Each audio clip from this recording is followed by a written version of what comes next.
GZERO is here at the World Bank IMF Spring Meetings. Big announcement today from the World Bank about water scarcity and how to approach it differently for the billions of people who experience it. I'm here with Sarah Nedolast, who's the program manager for water at World Bank. Great to see you. Great, thank you for having me. Please, no, thanks for coming by. I want to get into Water Forward, the announcement that you made, but let's start with the bigger picture issue. Why now for water as a focus, and what should we know about the current state of scarcity? So why now? First of all, the gaps are huge. We have over 2 billion people who don't have access to safely managed water. We have over 3 billion people who don't have access to adequate sanitation. If we continue on the current path of how we're managing our agricultural water, we won't be able to feed the world by 2050. So the gaps are huge. But we can't continue to do things the same way we're doing them. And what we need to do is incremental change isn't sufficient. We need a change in how we are addressing the challenges in the sector, how we're working together, how we're working with our partners. This is a challenge that no one institution, no one country can accomplish on its own. So by launching a partnership initiative, which Water Forward is not only for the World Bank, but it's for all of our partners, and it's a commitment to work together with countries at the helm. And so it's also a difference in how you're approaching it from what was an infrastructure and irrigation and in humanitarian perspective to something much more holistic. Right. Can you just talk a little bit about how that approach is now different? Sure. So when we're approaching water, we're looking at the financing needs as well. So before we might have had a dam project here or a sanitation project over there, but you're right, we really need to approach this in a more holistic approach. Under Water Forward, we have 3 pillars. We have water for food, water for people, and water for the planet. And what we realize is we need to be able to address all of them in an integrated way. Another thing is that the financing needs in the sector are so huge. It's something that the public sector can't cover itself. We estimate that the financing needs are over $1 trillion. Currently, the private sector is only financing about 2% of the annual expenditures in the water sector. So we need to increase that. We need the public sector to come in as well as the private sector. But current situation, in order to get the private sector there, we need bankable projects. We need an enabling environment that gives the private investors comfort that they can operate safely and that they can operate with stability. We need service providers that are sustainable, that are financially sustainable, that are efficient in how they use the current resources so that they can use additional resources. Let's explain that a little bit. So I was going to ask you about bankability, which seems to be the new buzzword, or sort of what's attracting investment, what's de-risking investment, right? But so to this notion of what's currently there is risky because some of these utilities don't bill correctly or they have infrastructure problems. Is that right? That's correct. There's huge leakages in the system. When we look across the board, there's inefficiencies in the way that tariffs are collected. There's inefficiencies in the way that water service providers are providing the service. But there's also uncertainty in the policy and regulatory environment in which they're operating in.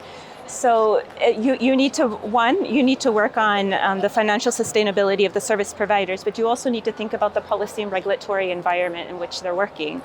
And this is also where, in Water Forward, what we're asking countries to do is to make concrete commitments towards those policy and regulatory reforms.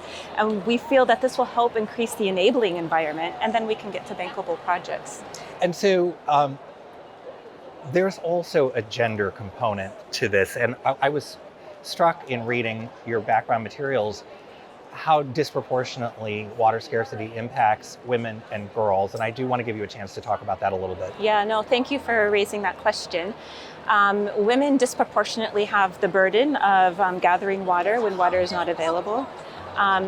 In some countries, that can be up to 6 kilometers a day that they're going to fetch water. This is time when they're not in school. It's time where they could be making an income. But it's oftentimes the situation to collect the water is not always safe either. So sometimes it also impacts the safety of women and girls.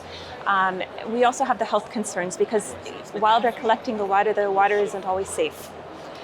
So this has a big impact on intergenerational poverty. It also has an impact on the opportunities which are afforded to women and girls.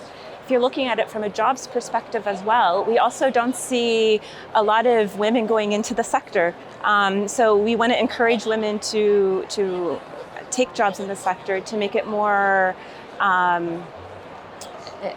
friendly for women to work in. We have an initiative called Equa Aqua, which is helping service providers see how they may need to adapt some of their management practices to attract women into the sector. So it really impacts them from several different dimensions.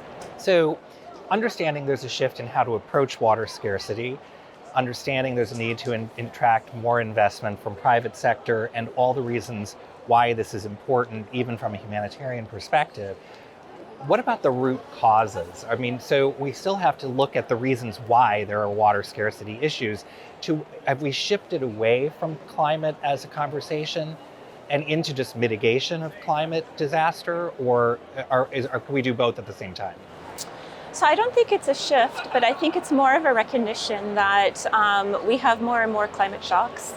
And that's all about water. It's about floods, it's about droughts, it's about weather, storms, and we need to be able to manage that. Now, whether you call it climate or you call it something else, it requires smart water management. It's also a realization that if we're going to be able to deliver services, we need to manage our resources. You can't deliver the services if you're not sustainably managing the water resources. So the two are linked, and you need to address them both together. So give me a sense of a time frame for Water Forward. Is this something that's going to play out over years? Do we have that kind of time to wait? And what does success look like? No, I'm glad you asked that, because as you know, we just launched the Water Forward event about an hour ago. and part of this event is setting a target. So right now across the globe, there's about 4 billion people who lack water security.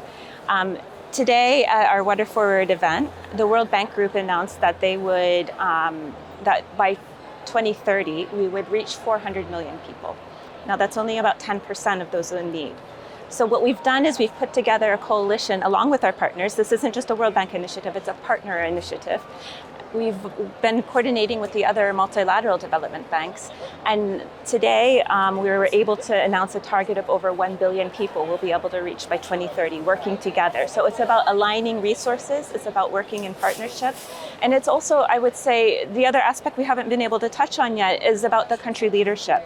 So we also had 14 countries who have water compacts that they were presented today at the session. These water compacts are the commitment of the client governments to what they're going to do. First, it shows the prioritization of the issue. Second, it sets out some targets, and it commits them to some policy and regulatory reforms, and it lays out what their investment needs are. This is going to enable us as partners, as development partners, amongst multilateral development banks, amongst financiers, the public sector, the private sector, philanthropies, to come together and to support those country-led priorities. Stronger with partnerships and faster moving toward the goal. Yes. Sarah Nedolast, thank you so much for stopping by. Thank you very much. It's been a pleasure. Thank you.